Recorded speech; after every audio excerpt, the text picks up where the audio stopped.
é um dos mais ricos de toda a Escritura, dos mais profundos de toda a palavra de Deus. E eu vou, eu vou expor o capítulo todo hoje, tive fazer isso, claro, mas eu tive a oportunidade de ser convidado para quarta-feira, na abertura da reunião do presbitério, pregar na reunião do presbitério lá na Igreja Renascer. Então, como os irmãos, boa parte da igreja sempre vai, né, sempre comparece, e eu vou voltar a visitar esse texto novamente com uma perspectiva diferente na quarta-feira, sobre pontos específicos. Vou tentar dar um panorama geral e tratar sobre pontos específicos lá na reunião, na abertura da reunião, na quarta-feira. Isso vai dar uma possibilidade dos irmãos voltarem, né, ao texto e pensarem mais um pouco sobre esse texto tão rico da palavra do Senhor. Ouçamos então a leitura do texto. Diz assim a palavra de Deus: Cuidareis de cumprir todos os mandamentos que hoje vos ordeno, para que vivais e vos multipliqueis e entreis e possuais a terra que o Senhor prometeu sob juramento a vossos pais. Recordar-te-ás de todo o caminho pelo qual o Senhor teu Deus te guiou no deserto, estes 40 anos para te humilhar, para te provar, para saber o que estava no teu coração, guardarias ou não teus mandamentos. Ele te humilhou, te deixou ter fome e te sustentou com maná que tu não conhecias, nem teus pais o conheciam, para te dar a entender, não só de pão viverá o homem, mas de tudo o que procede da boca do Senhor viverá o homem. Nunca envelheceu a tua veste sobre ti, nem se inchou o teu pé nestes 40 anos. Sabe, pois, no teu coração que como um homem disciplina seus filhos, assim te disciplina o Senhor teu Deus. Guarda os mandamentos do Senhor teu Deus, para andares nos seus caminhos e o temeres.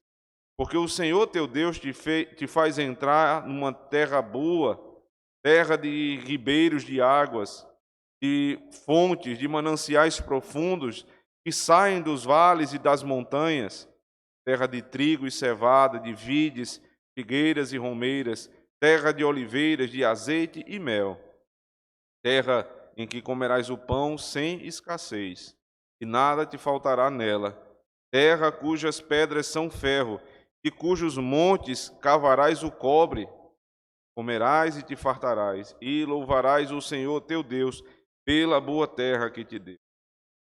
Guarda-te, não te esqueças do Senhor teu Deus, não cumprindo os seus mandamentos, os teus juízos, os seus estatutos que hoje te ordeno, para não suceder que depois de teres comido, estiveres farto, depois de haveres edificado boas casas e morado nelas, depois de se multiplicarem os teus gados e os teus rebanhos, e se aumentar a tua prata e o teu ouro, e ser abundante tudo quanto tens, e eleve o teu coração, e te esqueças do Senhor teu Deus, que te tirou da terra do Egito, da casa da servidão, e conduziu por aquele grande e terrível deserto, de serpentes abrasadoras, de escorpiões e de secura, em que não havia água, e te fez sair água da pederneira, e no deserto te sustentou com maná, que teus pais não conheciam, para te humilhar e para te provar, afinal, de fazer o bem. Não digas, pois, no teu coração, a minha força e o meu poder, o poder do meu braço, me adquiriram estas riquezas. Antes te lembrarás do Senhor, teu Deus, que é dele que te dá força, que é ele que te dá força para adquirires riqueza, para confirmar a sua aliança que sob juramento prometeu a teus pais, como hoje se vê. Se te esqueceres do Senhor, teu Deus, e andares após outros deuses, e o servires e o adorares, protesto hoje contra vós outros que perecereis. como as nações que o Senhor destruiu diante de vós, assim perecereis, porquanto não quisestes obedecer à voz do Senhor, vosso. Orar ao Senhor. Diante, Senhor, de um texto como esse, o nosso coração já tremece só de ouvir a leitura, Pai. Nosso espírito se prepara. Sabemos que grandes coisas o Senhor há de falar conosco nessa manhã, na manhã do teu santo dia. Ó Deus, o pregador, Senhor Deus, que é homem como qualquer um outro, mas que agora seja, Senhor, a voz do Senhor falando conosco. Enche completamente o teu espírito para falar a respeito da tua palavra. Abre o coração para ouvi-la, como ela é palavra de Deus. Pede também os olhos e ouvidos daqueles que não te conhecem, passem a te conhecer por meio desse texto. Aponta o Evangelho de Cristo. Seja conosco. Amém. Quando você percebe a quantidade de religiões, como elas falam a respeito de Deus, ficam as descrições, percebe que tem alguma coisa errada. Deus não pode ser Deus que alguém descreve de uma forma e ao mesmo tempo ser Deus que outra religião, de uma forma completamente diferente. Até mesmo dentro do cristianismo, Deus é visto de muitas formas.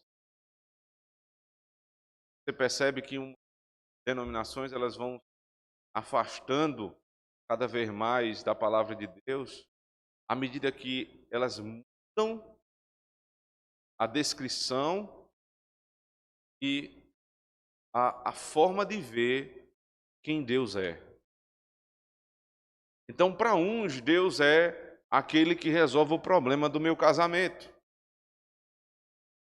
Então, existem trabalhos, igrejas, que são praticamente voltados ao casamento e exclusivamente a tratar do problema do casamento. Ministérios, como são chamados, que resolvem problemas de casamento. Existem outros, e esses se multiplicam no nosso país, que falam somente de dinheiro. Deus é o Deus que resolve o meu problema do dinheiro. Outros, dentro do evangelicalismo, falam de um Deus só de graça, Deus de misericórdia, Deus que perdoa pecado, um Deus que Ele te dá liberdade para viver. Não falam de Deus como... Ora, Deus pode resolver o problema do meu casamento? A Bíblia fala sobre isso. Verdade, Ele pode. Deus pode me fazer prosperar financeiramente? É claro que Ele pode. Pode me ajudar a viver de uma maneira que seja tranquila? Óbvio que Deus é gracioso, misericordioso? É claro que Ele é. A pergunta é, Deus é só isso? Porque essas pessoas que pensam dessa maneira, elas acabam reduzindo Deus a uma característica do ser de Deus. O ser de Deus é gracioso, misericordioso, Ele tem prazer em ajudar os casamentos que estão sendo destruídos por esse mundo, Ele ama ver seus filhos prosperando, mas Ele tem um propósito. No ser de Deus existe algo proposital. Ora, você acha que Deus criou todas as coisas simplesmente para resolver o problema no casamento de fulano de tal? Ou dar dinheiro a cicrano? Quer dizer que a existência de Deus, ela pressupõe resolver problema. Isso é uma questão muito séria. Eu falei até semana passada. As pessoas têm dificuldade de ver aparentemente princípios antagônicos na teologia, porque não os veem no pacto. Então, quando você passa a falar sobre disciplina na igreja, alguém diz, mas como é que pode? Uma igreja é lugar de restauração, a igreja é lugar de amor, a igreja é lugar de misericórdia, não de disciplina. Porque eles olham para Deus e só veem misericórdia, e só veem restauração, e não percebem que tudo isso se deu com Cristo na cruz do Calvário. O Filho de Deus sofreu para que houvesse restauração, para que pudesse ser derramada sobre nós a misericórdia. Só que quando você enxerga isso no pacto, ou seja, com uma teologia pactual, você não tem dificuldade de ver misericórdia e justiça se abraçarem, como no Salmo 85, se beijam. Elas se beijam, elas são amantes uma da outra.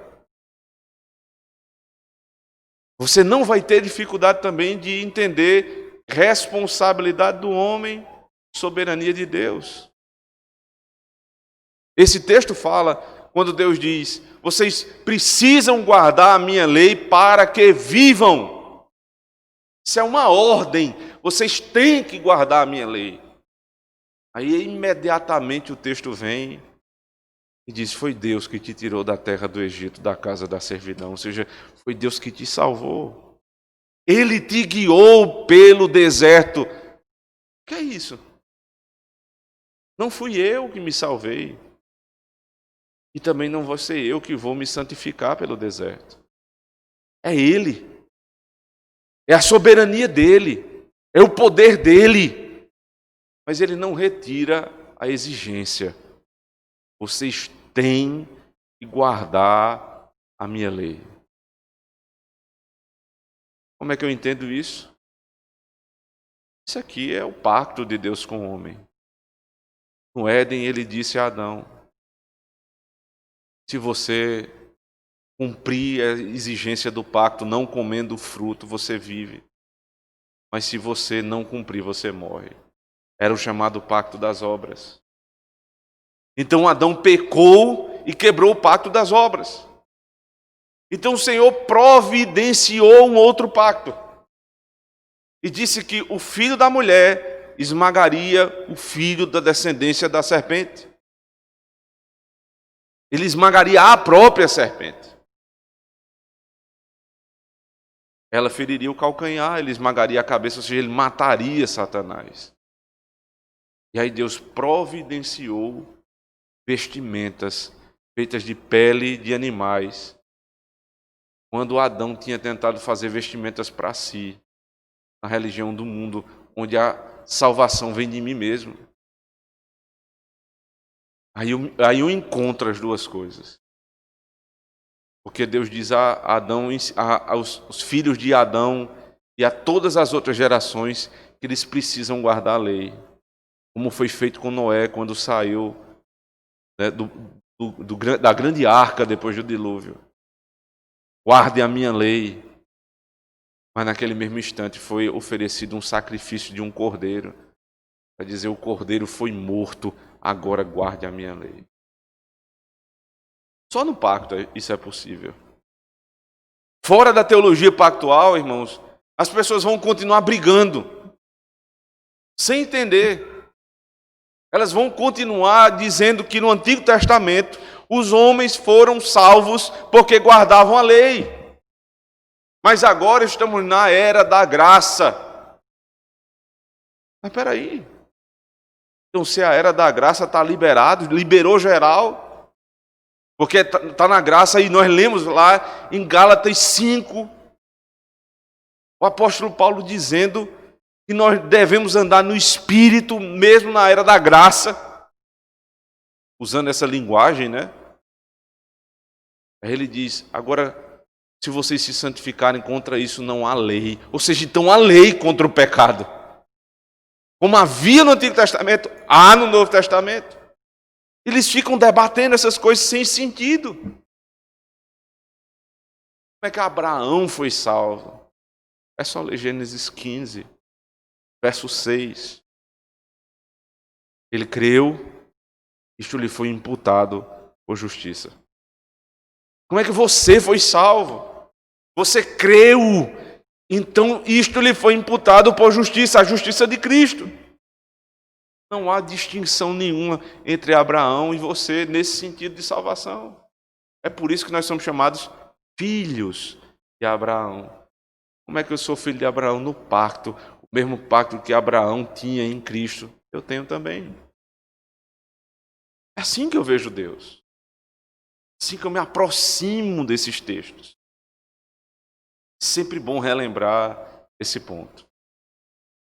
Em segundo lugar, esse texto é um texto de contrastes, não apenas esse, mas outros contrastes. Porque o texto fala muito sobre humilhação. Você vai ver no começo do texto, no final do texto, falando que Deus nos levou pelo deserto para nos humilhar. Só que, quando nós pensamos em humilhação, em provação, em tribulação, geralmente nós pensamos isso dentro da escassez. Ou seja, o que é provação para mim perder o que eu tenho. E aí eu preciso lhe advertir que, biblicamente falando, você não é provado simplesmente quando você perde o que tem. Mas quando você tem muito também, você é provado. O nosso coração não é provado só pela escassez, mas pela abundância. Veja como isso é tratado no texto. Verso 1. Cuidareis de cumprir todos os mandamentos que hoje vos ordeno, para que vivais e vos multipliqueis e entreis e possuais a terra que o Senhor prometeu sob juramento a vossos pais. Recordar-te-ás de todo o caminho pelo qual o Senhor, teu Deus, te guiou no deserto estes 40 anos, para te humilhar, para te provar, para saber o que estava no teu coração. Como é que foi a humilhação? Verso 3. Ele te humilhou e te deixou ter fome. Ele te humilhou e te deixou ter fome. Agora veja, verso 4. Nunca envelheceu a tua veste sobre ti. Eles não trocavam de roupa. Eles tinham fome e não tinham roupas novas. Ele diz ainda: sabe, pois, no teu coração que como homem disciplina seu filho, assim te disciplina o Senhor teu Deus. Então, essa disciplina do Senhor, uma disciplina pactual, se deu por escassez. Em um determinado tempo da vida de Israel, eles foram provados porque Deus os fez ter fome. O texto não cita diretamente, mas nós lembramos que ele fez ter sede. E não tinham vestes novas, ou seja, eram pobres. Foi a provação por meio da pobreza. Agora o texto dá uma virada. Ele começa a falar de coisas muito prósperas, né? Verso 7. Porque Deus te faz entrar numa terra boa, terra de ribeiros de água, de fontes, de mananciais profundos. Ele cita aqui, depois nós vamos voltar a esse texto, ele cita vários princípios que mostram prosperidade. Aí o verso 11 diz: guarda-te, não te esqueças do Senhor teu Deus, não cumprindo os seus mandamentos e os seus juízos e os seus estatutos que hoje te ordeno, para não suceder que... Veja, no começo do texto, o texto ele é claramente dividido do verso 1 ao verso 10 e do verso 1 ao verso 9 e do verso 10 em diante. Como é que eu posso provar isso para você? Como é que começa o texto? Cuidareis de cumprir todos os mandamentos. Agora veja o verso 11. Guarda-te, não te esqueças do Senhor. Esses dois versículos dividem o texto. Agora, qual é a distinção entre a primeira e a segunda parte? A primeira é pobreza. A segunda é, depois de teres comido, verso 12, e estiveres farto, depois de haveres edificado boas casas e morado nelas, depois de se multiplicarem os teus gados, os teus rebanhos, se aumentar a tua prata, o ouro, e se abundante tudo o que tens, se eleve o teu coração, e te esqueças do Senhor, teu Deus, que tirou da terra do Egito, da casa da servidão. Se você não sabe quem é Deus, você não compreenderá nunca essas coisas. O nosso Deus, o Deus que é revelado pela Bíblia como Deus de amor, é o Deus que nos prova. E como Ele nos prova? Ele nos prova na escassez e Ele nos prova na abundância. Não é o pobre que é provado simplesmente. O pobre é provado de uma forma. Porque o rico é provado de outra forma. Como é que o pobre é provado? Ele diz no verso 2: para te humilhar, para te provar, para saber o que estava no teu coração, retirando as coisas. Então, vai ser desvelado o meu coração por meio da escassez. Quando Deus tira, Ele mostra o coração. Veja, isso é a história de Jó. Foi assim que Deus provou Jó. O que é que está no teu coração, Jó? E Deus sai tirando a casa, bens, os filhos e até a saúde. O que é que Jó conclui com isso lá no final do texto? Antes eu te conhecia de ouvir falar, hoje os meus olhos te veem. O propósito de Deus era esse: fazer-se a Jó conhecido. Como? Pela pobreza, pela escassez. Ele pode fazer isso. Agora, na segunda parte do texto, é bonança. Aí eu já não penso em Jó. Aí eu penso, por exemplo, em Salomão. Aí eu penso em Davi. Primeiro livro de Samuel, capítulo 12. Deus disse, quando foi descoberto o pecado de Davi, Deus chega para Davi e diz, o que é que te faltava, Davi? Eu te dei bens. Eu te dei um palácio. Eu te fiz rei. Se você quisesse que eu aumentasse todas essas coisas, eu aumentaria. Por que você fez isso, Davi? O que é que te faltava? Porque se eu pensar que provação é somente escassez, como é que eu vou entender o pecado de Adão? Como é que pode Adão pecar? Não tem como. O que é que Adão tinha no Éden? Tudo. Não faltava água, não faltava comida, não faltava prazer, não faltava uma esposa, não faltava nada. E Adão pecou. Então, como é que é mostrada a obediência de Cristo? O segundo Adão, lá em Mateus 4, Lucas 4. Cristo é levado pelo Espírito ao deserto. E no deserto ele é provado, ou seja, sem ter nada. O texto deixa claro, tendo fome, foi oferecido pão. Por quê? Porque as pessoas não dizem que é a escassez que é o problema? Então Cristo não teve nada e não pecou. E ele me pergunta, então por que você peca? Aí na igreja tem um pobre que diz, está vendo aí, mas fulano só é dizimista fiel porque é rico. Porque se eu fosse rico, eu era também. É muito mais fácil.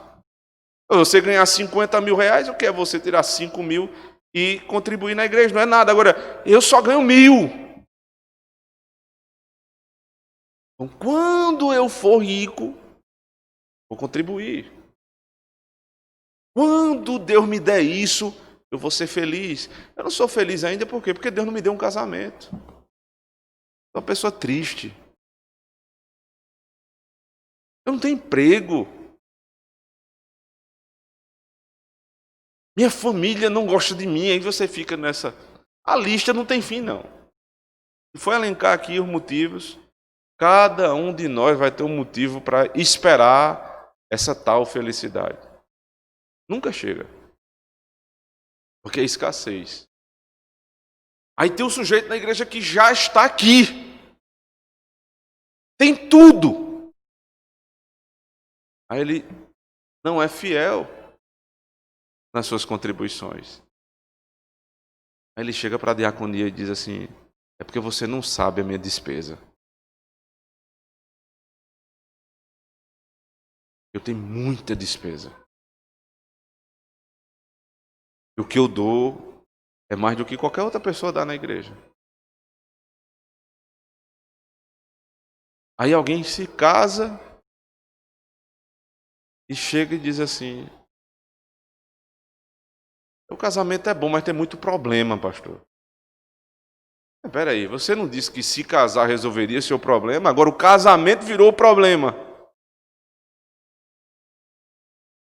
Meu emprego, o senhor não tem noção não, eu ganho muito dinheiro, mas é difícil. Pois é, por isso que o nome é trabalho.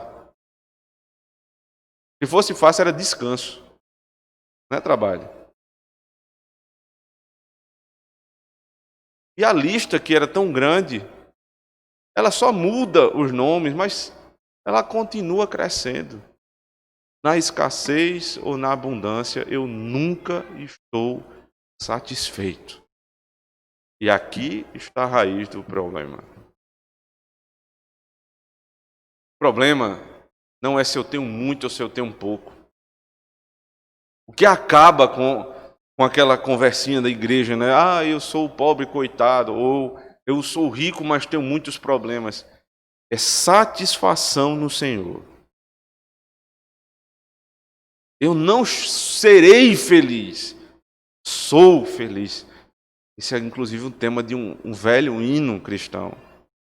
Sou feliz com Jesus, meu Senhor. Se eu tenho este Senhor, não o Senhor que eu pensei na minha cabeça, não o que eu imaginei, não o ídolo que eu produzi, mas o Deus revelado no pacto, que tem todas essas características e muitas outras que a gente nem abordou aqui. Então eu sou feliz. E agora eu já não vou ficar perguntando como é que Deus é bom e acontece isso comigo. Mas agora eu passo a tentar entender o propósito disso acontecer comigo. A questão não é como é que Deus é bom e eu passo por dificuldade, mas Deus sendo bom, o que Ele quer nisso comigo. Ele vai explicar, veja. Verso 2. Recordar-te-ás de todo o caminho pelo qual o Senhor teu Deus te guiou no deserto estes 40 anos. Só um detalhe. Não foram vocês que se guiaram no deserto. Foi Deus que te guiou. Lembram-se dos símbolos? Uma coluna de fogo os acompanhava à noite. E uma nuvem de dia. Para proteger do sol e do frio, sim, mas não só isso. Para guiar o povo pelo deserto. Eles estão às portas da terra da promessa. E precisam olhar para trás e dizer: foi Deus que nos guiou. Não fui eu que me trouxe até aqui, foi Deus que me trouxe até aqui. Ele poderia ter me trazido por um caminho pavimentado. Ele poderia ter me colocado num conforto de um carro, com ar-condicionado, mas ele decidiu que fosse pelo deserto. Na minha sabedoria, minha vida podia ser muito mais tranquila. E agora, lembrando de uma citação que eu já fiz aqui há muito tempo, E eu fui relembrado essa semana, fantástica, inclusive, de John Owen. Ele disse: se eu tivesse o poder de Deus, imagina o tanto de coisa que eu poderia fazer com o poder de Deus. Eu mudaria tanta coisa na minha vida se eu tivesse o poder de Deus. Ele disse: mas se eu tivesse a sabedoria de Deus, eu faria exatamente o que Ele fez para me trazer até aqui. Não queira ter o poder de Deus. Essa foi a grande soberba de Adão. Querer ser igual a Deus em poder. Queira ser igual a Deus em sabedoria. Porque se você for sábio como Deus, você vai dizer: o Senhor me guiou até aqui. E se eu tivesse a sabedoria dele, eu faria exatamente assim. E exatamente assim, eu espero que cada um de vocês esteja pensando no seu caminho. O que te fez chegar até aqui, hoje, 24 de janeiro de 2021, nessa igreja? Foi tudo que você passou até aqui. Se você não passasse, você não estaria aqui. Com glória a Deus pela sua sabedoria. Recordar-te-ás de todo o caminho pelo qual o Senhor teu Deus te guiou no deserto estes 40 anos. Não foi um caminho rápido, inclusive. É duro, é longo. Para chegar até aqui, não foi só difícil, foi longo. Aí ele continua: para te humilhar, para te provar, para saber o que estava no teu coração. Então ele não dá só a ciência a respeito do que Deus fez, mas para que Deus fez. Ele nos fez passar pelo deserto para nos humilhar. Como é que Deus da Bíblia, na cabeça de muita gente, humilha seus filhos? Você só vai entender isso, mais uma vez, no pacto. Porque veja, o final essa subseção, verso 5: sabe, pois, no teu coração que como o homem disciplina seu filho, assim te disciplina o Senhor, teu Deus. Então há um paralelo aqui: Deus e Pai, o povo, filho. Assim como. Onde é que eu aprendo que Deus é meu Pai? Porque, na verdade, Deus é Pai de Cristo. Cristo é o Filho de Deus. Como é que eu sou filho de Deus? Em Cristo.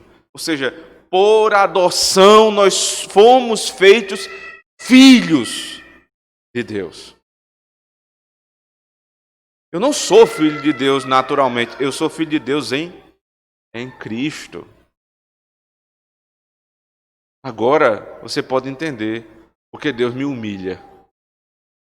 Como um pai precisa muitas vezes disciplinar seu filho. Para que Deus me humilha? Para me disciplinar. Não como um carrasco disciplina um preso, mas como um pai disciplina o filho. Portanto, a minha humilhação não é para me acabar. A minha provação não é para que eu seja completamente destruído. Porque um pai não mata o filho. Não é assim que é feito. O pai disciplina o filho para o seu bem. Ele diz: para te humilhar, para te provar. Aí os irmãos sabem que é por meio da escassez. Que provação foi essa? Ele explica aqui, veja, verso 3. Ele te humilhou e te deixou ter fome e te sustentou com um maná que tu não conhecias, nem os teus pais o conheciam. Veja, naturalmente, ordinariamente, o que é que se come? É pão. Então como é que Deus nos sustenta? Comendo pão. Ordinariamente, na nossa época, e assim, entenda, pão não é só o produto do trigo, mas é tudo que eu preciso para viver. Essa é a expressão bíblica para pão. E quando eu me sento à mesa para comer pão, e eu agradeço pelo pão, eu não estou agradecendo pelo pão simplesmente, que está ali à mesa, mas por tudo, toda a estrutura que Deus me deu para que eu tenha pão. Eu trabalho, então Deus me deu um trabalho. Eu recebi o salário, então Deus proviu esse salário. Eu tive condições de ir no mercado, ou eu plantei, chegou à minha mesa. Então eu estou, talvez não consciente, mas eu estou falando sobre tudo isso. Ordinariamente é assim. Aí no deserto não tinha pão. Deus providenciou o maná e eles não conheciam. Por que não conheciam? Porque ordinariamente não é maná que se come. Quando Deus tirou o pão, vocês acham que Deus não poderia ter feito descer o pão normal, né, o pão comum do céu? Já parou para pensar nisso? Deus poderia ter feito exatamente como fez, providenciar comida, como a comida era no Egito, por exemplo.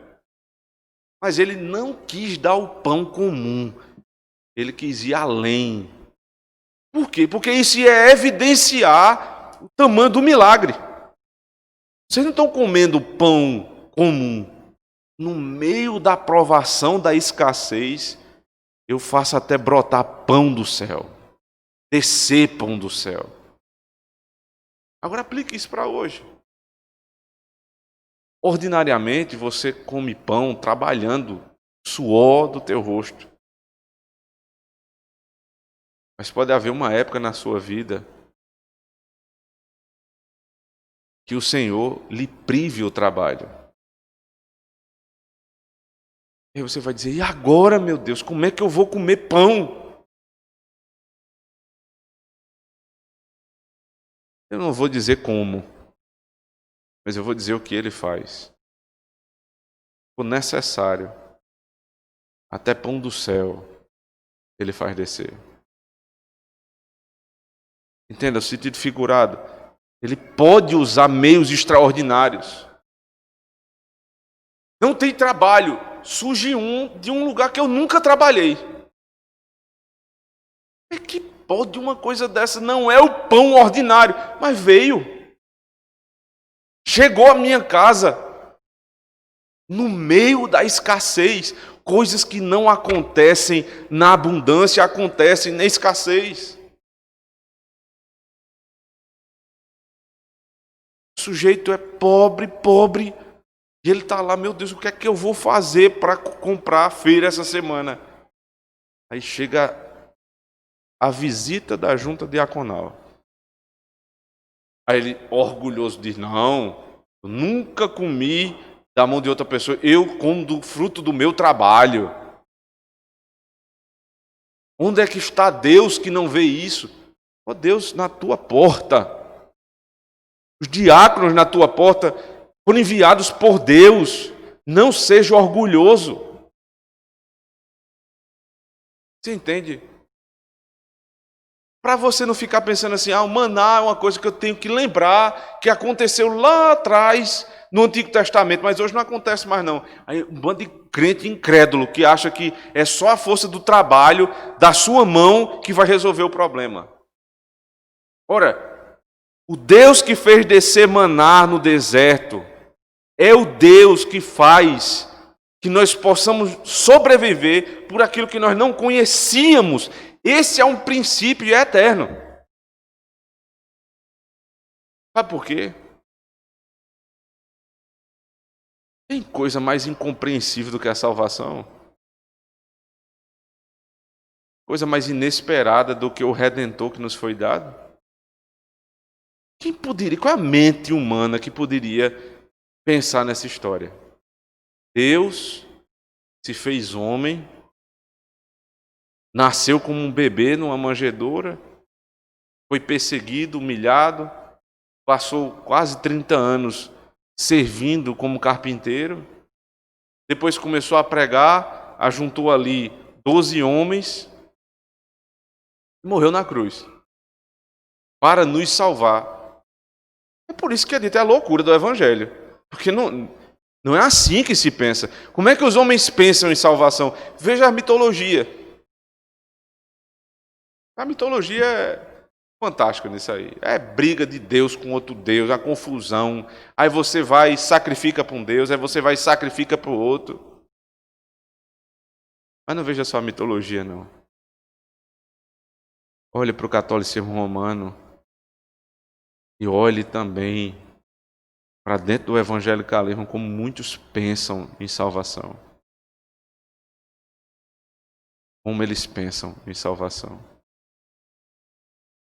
Eles dão muito mais ênfase aos meios do que ao Deus que dá os meios.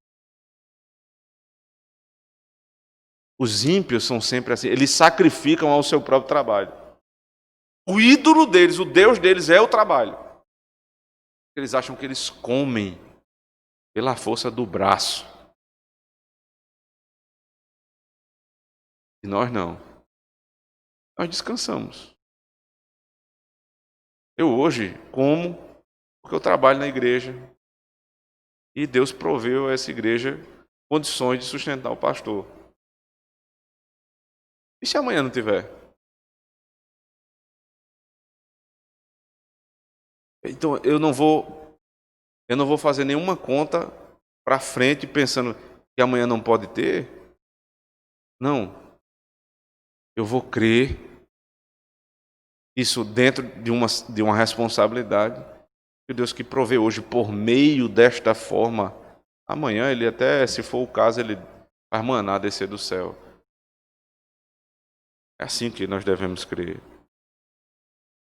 Ele diz ainda, verso 4, nunca envelheceu a tua veste sobre ti, nem se inchou o teu pé nestes 40 anos. Aqui parece coisa... não, isso aqui está sendo dito no sentido figurado, porque isso aqui não é possível. Não só é possível, como aconteceu.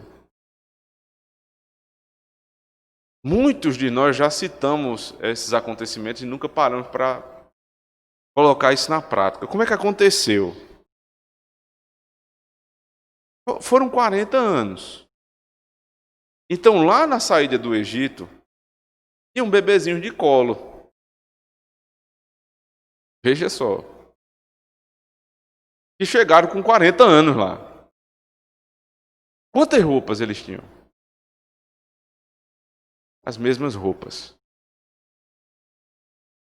Matthew Henry diz que Deus fez a roupa se adaptar ao crescimento do seu povo.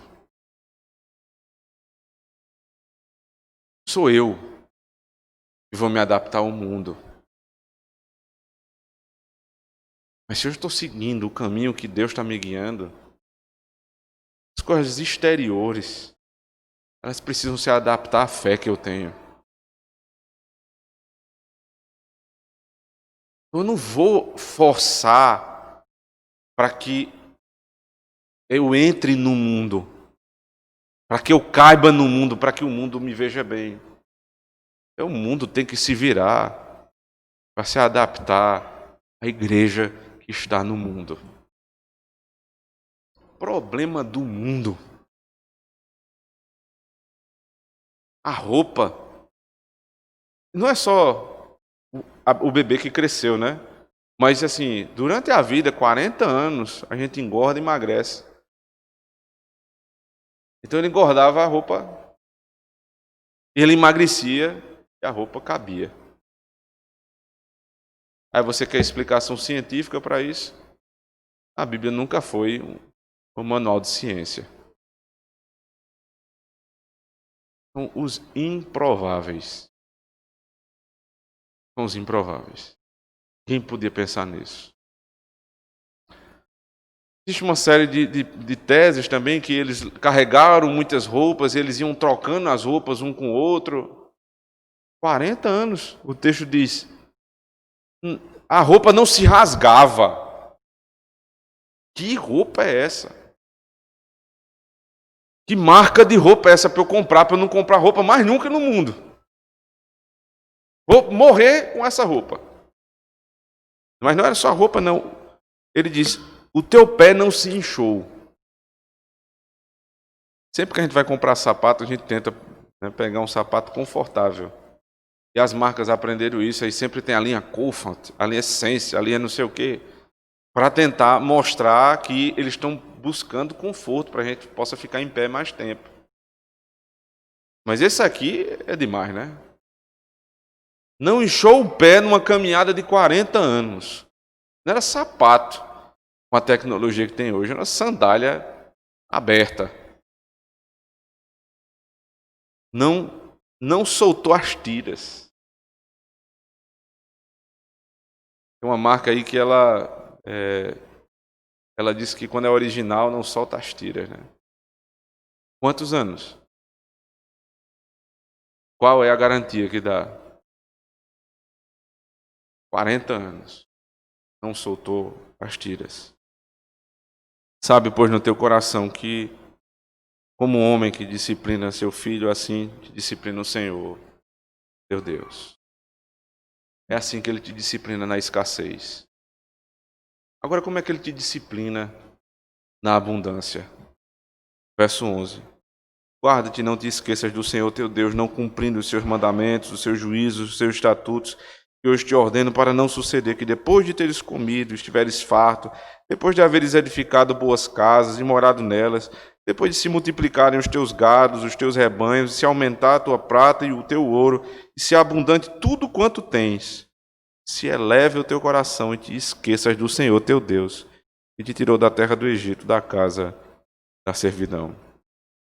Do verso 6 até o verso 10, eu não vou ler novamente, mas há a descrição aqui de um mundo perfeito. E ele diz, vai acontecer, porque a primeira parte é no caminho até a terra, depois é chegando na terra. A terra da promessa era real e eles iriam ver. Aí ele começa a descrever, é o Éden. Mas não é o retorno ao Éden, é a recriação do paraíso. Não tem fome, não tem escassez, não tem doença, trabalho é próspero. Então, quando vocês chegarem lá, promessa de que no mundo nós poderemos ver isso. Você entende? Promessa que o povo de Deus está avançando e nós podemos ver isso. Se nos guardarmos na escassez, poderemos ver a prosperidade. Agora, quando você vir a prosperidade, não te esqueças do Deus que te trouxe até aqui. Ele diz para que o teu coração não se eleve e te esqueças de quê? Que Deus foi quem te tirou da terra do Egito. Ou seja, qual é a tentação do rico? A tentação do rico é dizer, eu não preciso mais de Deus. Porque se Deus é o que resolve problemas desse mundo, os meus estão resolvidos. Eu tenho dinheiro, tenho tudo.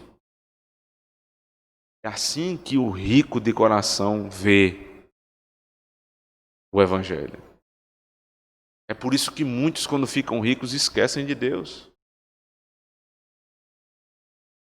Não te eleve o teu coração. Você pode até não ser rico ainda, mas você já tem muita coisa que você não tinha. Então, esta advertência também te foi dada. Cuidado com o que você já tem. Para você não pensar que é independente de Deus. Não achar que o que você fez foi obra das tuas mãos. Você tem conhecimento bíblico, você alcançou maturidade cristã? Então não te eleve o teu coração com isso, porque tudo que você tem nessa área também foi Deus que te deu. Você tem a salvação e olha para uma pessoa que não tem, humilhando aquela pessoa, não te eleve o teu coração, porque você é tão mal quanto ela é. Aí o texto diz em seguida, no verso 15, que te conduziu por aquele grande e terrível deserto, de serpentes abrasadoras, de escorpiões, de secura, em que não havia água, e te fez sair água da pederneira, que no deserto te sustentou com maná, que teus pais não conheciam, para te humilhar e para te provar, e afinal te fazer o bem. Veja, ele está falando agora de abundância, e ele lembra das mesmas coisas que ele falou na escassez. Porque o caminho para a glória é esse, irmão. Quem vê Deus com os olhos dos homens, acha que o caminho da glória é a glória. Que eles vão ter glória agora. Qual é a estrutura de glorificação de Deus? Paulo diz lá aos Filipenses no capítulo 2. Sendo Deus, não teve como usurpação o ser Deus, mas se humilhou. E foi obediente até a morte e morte de cruz. Então o caminho de Cristo foi do céu para a terra, da terra para a humilhação na cruz, da cruz para a sepultura. Então é uma queda, né? Passo a passo. Primeira parte do texto, depois o texto diz: e te deu um nome que está acima de todo nome, para que todo joelho se dobre ao nome do Senhor Jesus Cristo. Então, o que foi humilhado foi exaltado. Se foi assim com Cristo, como é que vai ser conosco? Você acha que vai ser diferente? É na humilhação que o Senhor te prepara para a glória. Não é na glória que te prepara para a glória. É necessário que seja assim. O propósito divino para hoje é para te humilhar, para te provar, para manifestar o que está no teu coração, como foi dito na primeira parte do texto. Agora, só um detalhe. Quando ele diz para saber o que estava no teu coração, não entenda com isso: então Deus não sabia o que estava no meu coração. Ele precisou fazer Jó sofrer para saber o que estava no coração de Deus. Então Deus não é onisciente? Não, não é isso. Não é assim que eu devo ler. Mas é para que seja colocado para fora, que Deus já sabe. E você não sabe. É assim. Para que seja arrancado do meu coração o que está lá dentro. Então, para você saiba o que é que está lá. Seja pela escassez ou pela abundância. Aí qual é o propósito final de Deus, para nós encerrarmos? Verso 16. E no deserto te sustentou com maná, que teus pais não conheciam, para te humilhar e para te provar. E afinal, veja, no final, não é agora, é no final, de fazer o bem.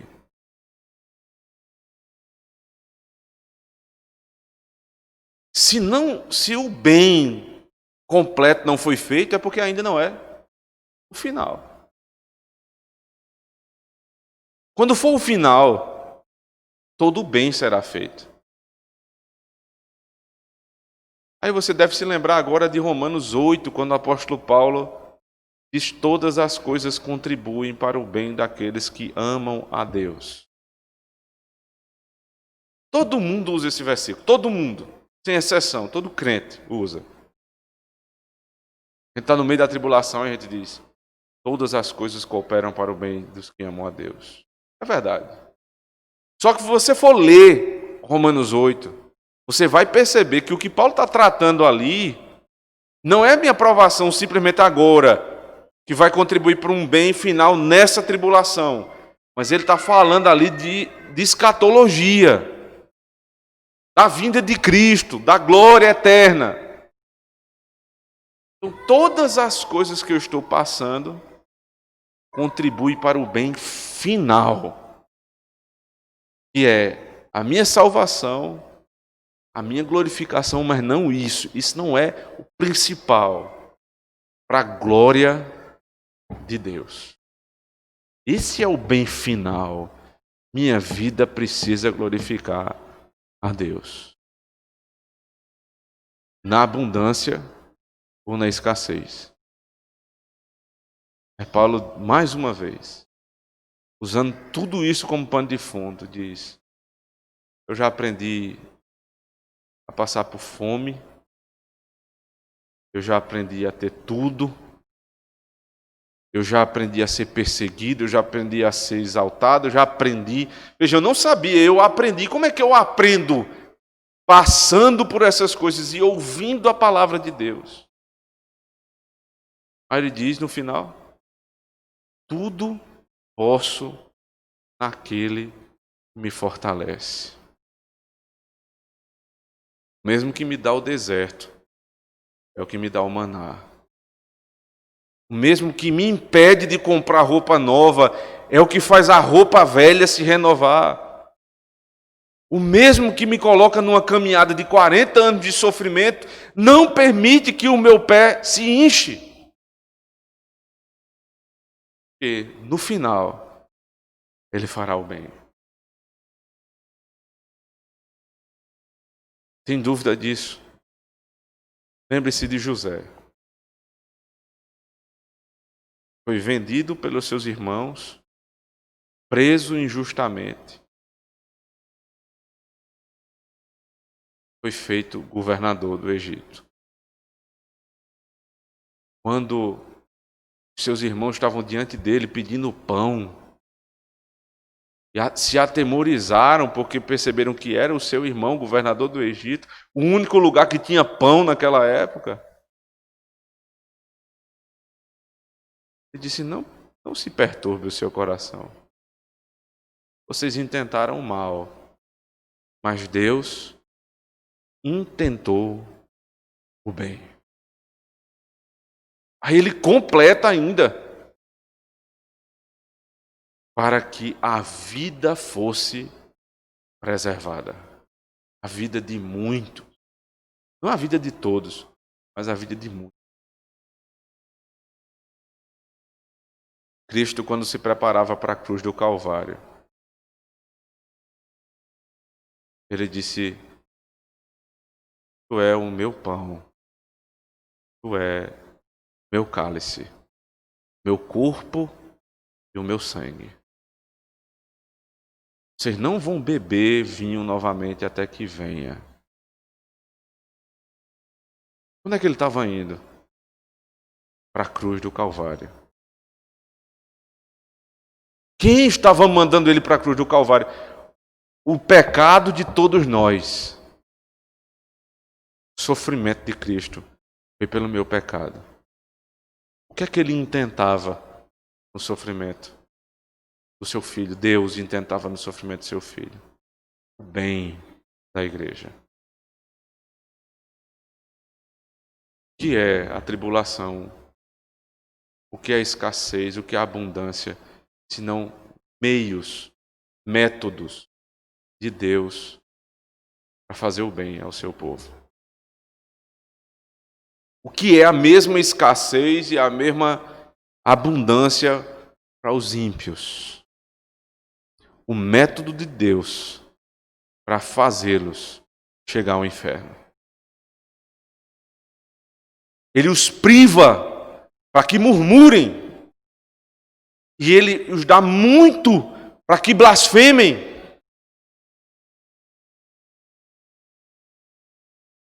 Mas para nós, ele diz: creiam, porque no deserto eu faço o pão descer do céu.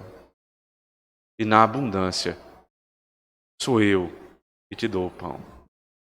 Cristo disse: não ao rico, nem ao pobre, mas àqueles que têm Deus como Pai. Ele nos ensinou a orar: o pão nosso de cada dia dá-nos hoje. Na escassez ou na abundância, esse é o Deus da Bíblia. Amém. Oremos ao Senhor, irmãos. Louvado seja o teu nome, Senhor, por tão grande e gloriosa história do Evangelho, que nos faz sofrer, para que sejamos provados. E o que nos faz, Senhor, ter muito para que saibamos que foi tudo obra do Senhor. Nós precisamos aprender na abundância ou na escassez que o Senhor é bom, que a tua misericórdia dura para sempre e que ao final o Senhor intentará o nosso bem. Seja engrandecido, Deus da nossa vida. Amém.